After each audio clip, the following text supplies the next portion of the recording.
c'est Madame Nif. Madame Nif qui va nous parler un petit peu de la génétique avec les diabètes monogéniques.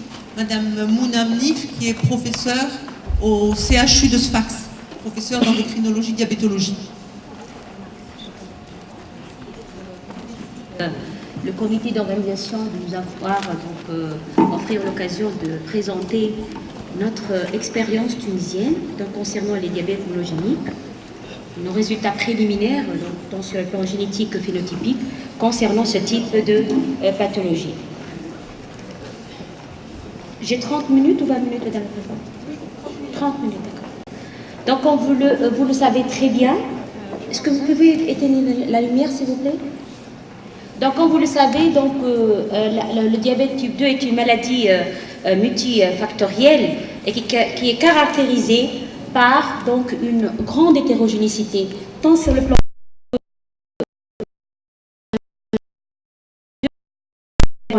et pour sursoir à ces difficultés, les équipes de recherche ont opté pour choisir une forme plus simple de diabète dit monogénique où la composante génétique est prépondérante dans l'éclosion de ce type de maladie, c'est-à-dire presque les autres facteurs environnementaux sont leur intervention occasionnelle.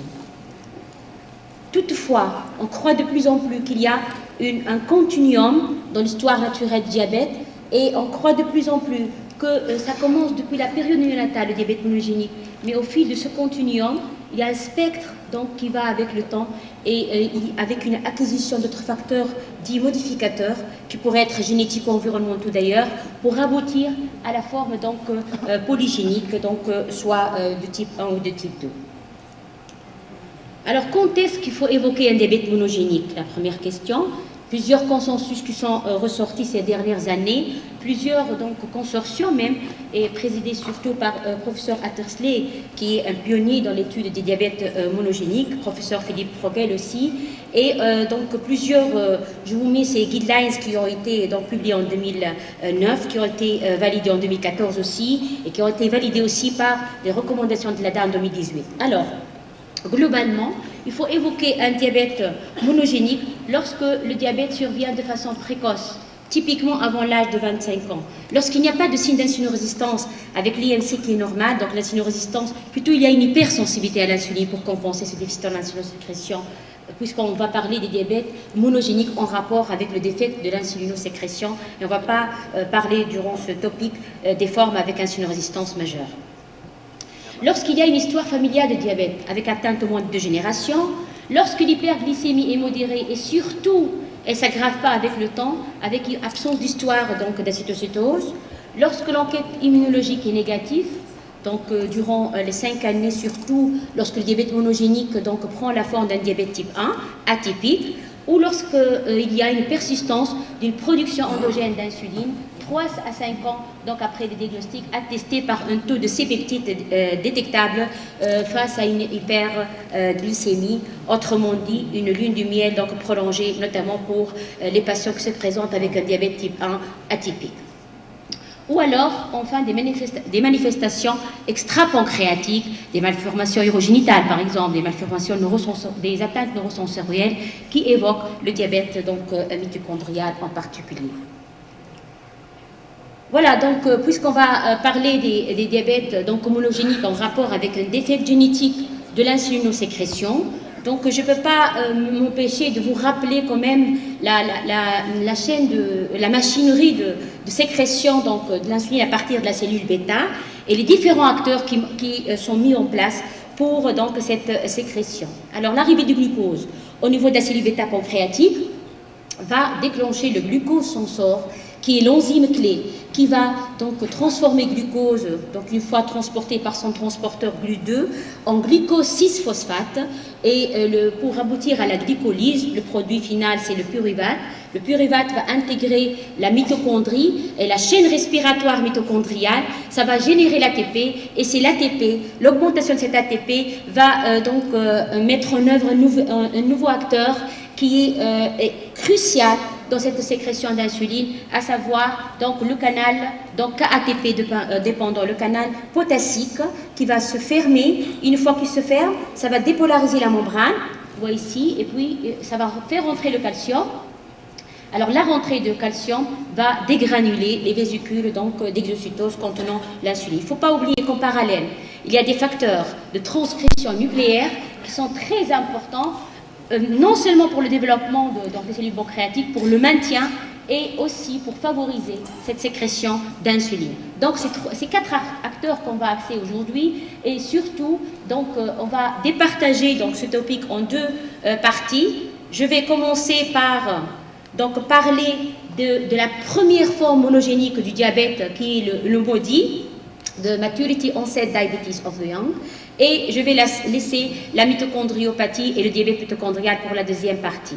Alors 3 grands acteurs qui interviennent: glucokinase, canal potassique et facteur de transcription, et pour chaque facteur on va voir quel type de MODY qui correspond. Alors tout d'abord, je commence par un peu d'historique. C'est la première famille qui a été décrite en 1974 par Tattersall, chez une mariée qui avait un diabète qui a apparu à l'âge de 13 ans. La mère aussi avait un diabète à un âge jeune, les grands-parents, les arrière-grands-parents, les demoiselles d'honneur aussi, ils ont eu un diabète à 9 ans. Et puis, c'était un diabète intermédiaire. C'était un diabète qui répondait aux critères d'insulinopénie, mais aussi, ils rappellent un peu le diabète non insulino-dépendant, puisque les patients ne nécessitaient pas d'insuline. Et c'est à partir de cette description, le MODY a constitué un excellent modèle génétique, de par sa fréquence, tout d'abord parce que c'est le diabète monogénique le plus fréquent.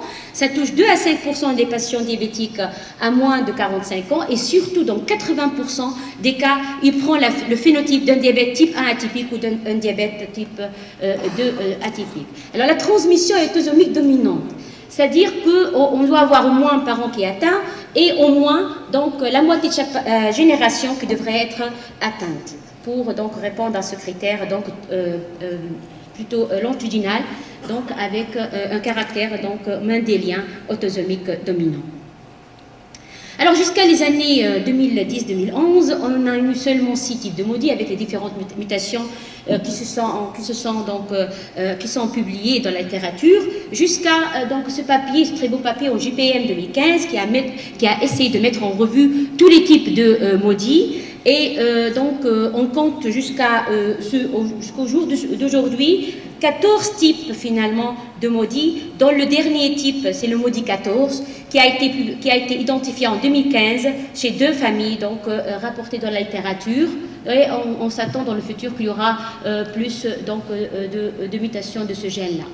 Alors toutefois, c'est le premier MODY 1, 2, 3 qui couvre 95% de toutes les mutations décrites dans les diabètes monogéniques, et ils restent les plus fréquents. Et on va commencer à parler du premier MODY, le prototype du MODY, c'est le GCK en rapport avec le déficit en glucokinase, qui est de loin le plus fréquent de tous les types de MODY.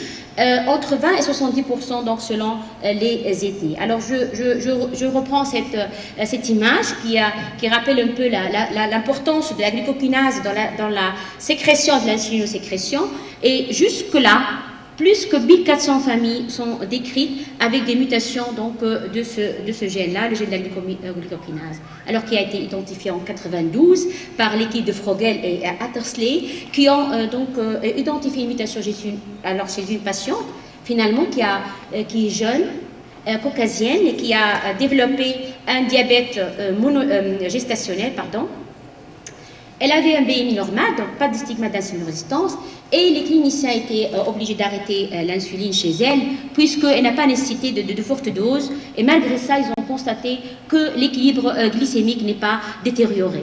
Elle a donné naissance à un bébé qui avait un poids de naissance normal, si à cette époque-là, les cliniciens étaient vraiment très vigilants, le poids de naissance normal devrait attirer l'attention vers la probabilité d'avoir une mutation chez le bébé aussi, puisque il n'y avait pas de macrosomie. Et c'était au hasard qu'on a découvert l'hyperglycémie chez ce bébé à l'âge de 2 ans. Alors pour dire que finalement, typiquement, le glucokinase MODY est un diabète qui, dans la moitié des cas, asymptomatique, l'histoire familiale est toujours présente, que la mutation de la glucokinase c'est la forme la plus fréquente, c'est la cause la plus fréquente des hyperglycémies fortuites découvertes à l'enfance, et que dans plus que 95% des cas, ce qui est caractéristique de ce type de diabète, c'est l'absence d'excursion glycémique importante postprandiale avec une hyperglycémie modérée à jeun.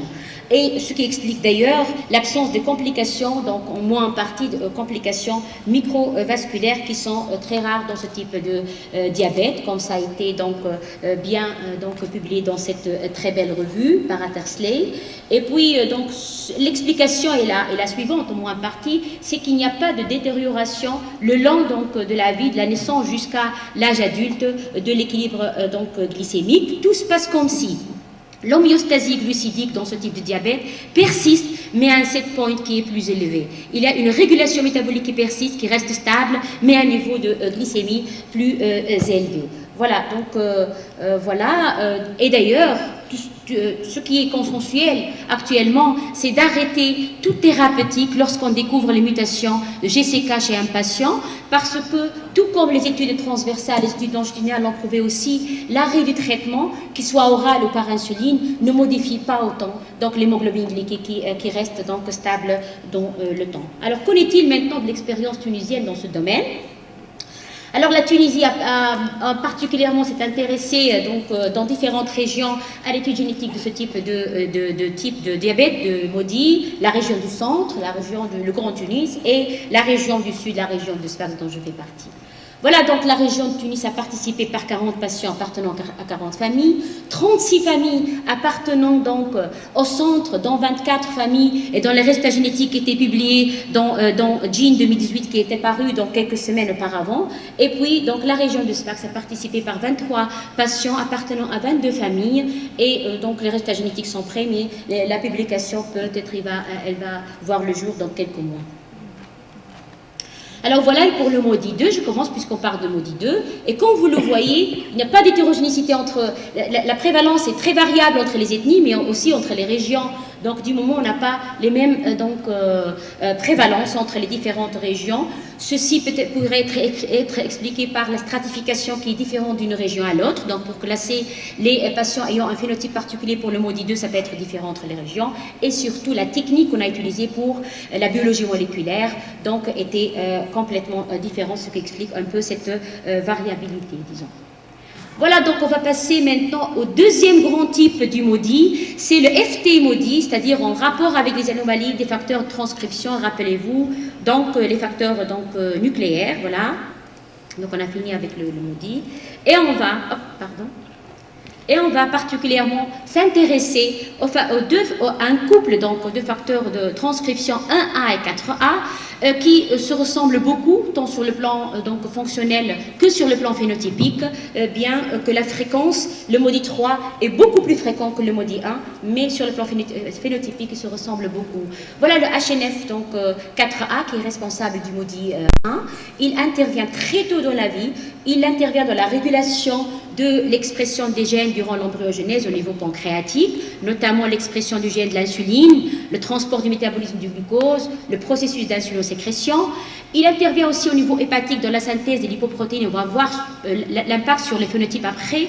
Donc il pourrait avoir dans ce type de diabète une anomalie lipidique associée qui peut orienter le diagnostic. Le HNF1A, il fait presque la même chose que le 4A, mais en plus, il intervient sur la réabsorption du glucose via le cotransporteur SGLT2 dans le tube proximal rénal. Et de ce fait-là, les patients qui ont une mutation de ce facteur de transcription ont un effet là, des inhibiteurs de SGLT2, qui en quelque sorte les protègent de l'apparition d'hyperglycémie au moins 10 à 14 ans, donc durant l'enfance. Ces patients ont une glucosurie sans avoir un diabète, et puis c'est à partir de 14 ans qu'il y a un pic d'apparition de la maladie diabétique avérée. Voilà, sur le plan donc phénotypique, contrairement au GCK, et vous allez voir que chaque type de MODY a une physiopathologie complètement différente. L'anomalie, cette fois-ci, est sévère de l'insuliноsécrétion et surtout, elle s'aggrave autour du temps avec une diminution donc, de cette insuliноsécrétion de 1 à 4% de façon annuelle. Et on a toujours recours à l'insulinothérapie, mais après une longue période de traitement par les sulfamides, parce que ce qui caractérise ce type de MODY, c'est la sensibilité particulière aux sulfamides. Alors, le phénotype associé, justement, pour orienter vers l'un ou l'autre des deux types de maudits, c'est, par exemple, pour le maudit 3, qui est de loin le plus fréquent parce qu'il est 10 fois plus fréquent que le maudit 1. Donc, c'est la forte glucosurie qui persiste malgré la normoglycémie, et c'est la diminution du CRP qui peut nous orienter, qui peut orienter les cliniciens pour stratifier vers ce type de maudit. L'atteinte, donc, auriculaire, la surdité des perceptions était présente tout comme la littérature dans la moitié des cas, mais alors ce qui caractérise notre série, c'est l'atteinte vestibulaire qui était donc fréquente aussi, chose qu'on ne trouve pas beaucoup dans la littérature, l'absence complètement de la dystrophie maculaire réticulée, plutôt on a 15% donc, de rétinite pigmentaire. Donc vous voyez que notre série quand même elle est un peu particulière, et cette particularité phénotypique a bel et bien une explication génotypique, vous allez le voir. Parce qu'on a bien sûr comme premier pas les généticiens, donc le laboratoire de génétique moléculaire donc, de Sfax, avec la direction de professeur Faiza Farfer, que je remercie pour ce travail colossal qu'elle a réalisé. Donc on a tout d'abord commencé par rechercher la mutation la plus fréquente, décrite dans la littérature, la MT3243A en G. Et à notre désagréable surprise, on n'a pas mis en évidence cette mutation. Donc l'absence complète de mutation chez tous nos patients, aussi bien dans le sang que dans les muqueuses, où le taux de réplication cellulaire est faible et où on a normalement plus de chances de retrouver ces mutations mitochondriales. Donc c'est pour ça qu'on est allé chercher à la deuxième mutation par ordre de fréquence dans la littérature, la 14709. Et là, on a trouvé quand même donc, chez 6 patients appartenant à 4 familles, donc cette mutation avec un taux d'hétéroplasmie donc très variable. Et donc il y a eu au moins une dizaine de papiers qui sont sortis dans ce sens-là. Et pour vraiment récapituler et pour mettre en exergue surtout l'hétérogénéité, non seulement phénotypique, mais génotypique de ces familles, en particulier tunisiennes. Donc la deuxième étape, puisqu'on n'a pas trouvé donc, la mutation la plus fréquente et très rarement la mutation la deuxième en fréquence, on a décidé de séquencer point par point le génome. On a réalisé un tour de génome mitochondrial et on a essayé de chercher de nouvelles mutations, de nouvelles donc, points de cassure chez ces 68 patients. Et effectivement, on a trouvé 2 nouvelles mutations du gène donc COX-2 et COX-3 qui sont impliqués dans la chaîne respiratoire, comme ça a été attesté par les biopsies musculaires, avec une diminution de l'activité du cytochrome donc C, ici c'est chez les patients. Et on est allé jusqu'à la modélisation des protéines correspondantes, et comme vous le voyez, il y a une déstructuration donc, complète de la protéine donc, responsable. Ce tour du génome nous a permis aussi de voir et une partie du génome mitochondrial qui est partie, comme vous le voyez, chez 5 de nos patients. C'est la perte de la fonction mitochondriale qui a expliqué dans ce cas-là le diabète mitochondrial chez nos patients. Finalement, outre ces anomalies donc, quantitatives qu'on a recherchées, on a essayé de voir s'il y a une anomalie qualitative de l'expression du génome mitochondrial. Comme vous le savez, que dans une cellule, on a aussi bien du génome mitochondrial que du génome nucléaire, et il devrait avoir un équilibre entre le génome, l'ADN nucléaire et l'ADN donc mitochondrial. Et une fois cet équilibre est altéré, ça peut donner donc naissance à des maladies. Voilà donc ce qu'on a trouvé chez nos patients, une diminution du rapport de l'ADN mitochondrial par rapport à l'ADN nucléaire. Et ça, c'est un grand horizon, une grande piste de recherche qui est très en vogue actuellement. L'interrelation et le crosstalk entre le génome nucléaire et le génome donc, mitochondrial qui semble très important dans l'éclosion de certaines maladies, en particulier monogènes. Je finis par donc illustrer ce phénomène d'interrelation, de ce crosstalk, si on peut bien dire, entre le génome nucléaire et le génome mitochondrial. Ça, c'est une famille qu'on a suivie et qu'on a suspecté en premier lieu un diabète mitochondrial. Et donc, on était très contents jusqu'à 2016, parce qu'on l'a publié donc, dans un journal à haut niveau, en mentionnant une mutation, donc la nouvelle mutation qu'on a découverte au niveau du gène COX-2. Alors, il y a justement quelques mois, les généticiens, en étudiant de façon parallèle le génome nucléaire, ils ont donc ils nous ont établi les résultats suivants, une mutation aussi au niveau du canal potassique, et vous avez vu l'importance dans la sécrétion d'insuline, et donc le MODY12, donc à l'état, qui était présent à l'état homozygote chez le frère donc, du cas index, qui avait les deux types de mutations au niveau du génome nucléaire et mitochondrial, et la mère qui était hétérozygote pour cette nouvelle mutation, et encore plus, il n'était jamais décrit dans la littérature, pour souligner une autre fois la particularité de notre patient. Cette co-ségrégation, ce digénisme, mais qui appartient au génome nucléaire et mitochondrial, n'a été décrit qu'une seule fois dans la littérature dans une famille finlandaise, et les deux types de mutations étaient complètement différents, et ça a été attribué au simple hasard, mais le hasard n'explique pas tout malheureusement, donc il y a vraisemblablement cette interrelation. Voilà.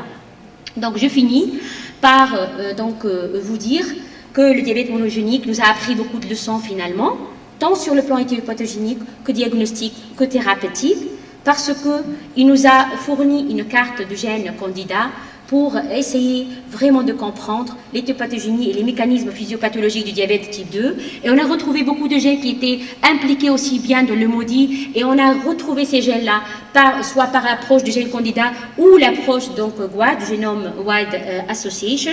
Et si rappelez-vous de la première diapo, on a eu le continuum donc de la naissance jusqu'à l'âge adulte. Si on essaie de regrouper les trois grands bornes kilométriques, si on veut dire, donc il retrace un peu le parcours de ce continuum de la naissance, pour aller des gènes qui sont impliqués dans le diabète néonatal, à l'enfance et à l'adolescence, le MODY, jusqu'à l'âge adulte, le diabète type 2. On retrouve quand même une zone de chevauchement entre les trois types, et au moins 12 gènes qui sont communs, donc ce qui ouvre l'horizon vers de nouvelles voies de recherche certainement. J'ai rajouté le dysfonctionnement donc, du génome mitochondrial, parce que je pense que ça sera la voie du futur, l'interrelation entre le génome nucléaire et le génome mitochondrial peut expliquer beaucoup de diabète monogénique, donc qui ont l'air d'être simples, mais finalement, ce sont des pathologies finalement très complexes.